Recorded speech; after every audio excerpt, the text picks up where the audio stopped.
নবরাত্রিতে আমাদের সোসাইটির ভিডিও তোমরা অনেকগুলো দেখেছো, কিন্তু আমরা আউটিংয়ে বেরিয়েছিলাম ডোডোকে নিয়ে বাঙালির দুর্গাপুজো এনজয়। আহমেদাবাদে অনেকগুলোই দুর্গাপুজো হয়, আমরা ডোডো হওয়ার আগে অনেকই ঘুরেছি, কিন্তু শান্তিগ্রামের এই দুর্গাপুজোটা প্রথমবারের মতো দেখছি।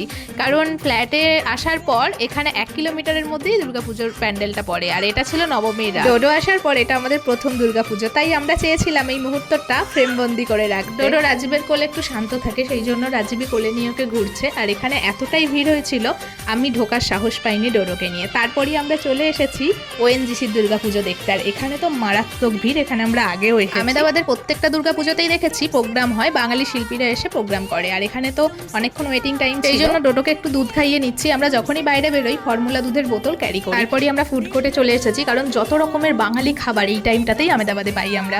দামটা হয়তো বেশি নেয়, কিন্তু পাওয়া যায়। ডোডো ভাবছে আমি একটু হাতটাই খেয়ে নিই, কারণ আমার তো ভাগ্যে খাবার নেই। যাই হোক, এইটুকুই ভিডিও করতে পেরেছি, পরের খাবারগুলোর ক্লিপ নেওয়া হয়নি। যাই হোক, টাটা।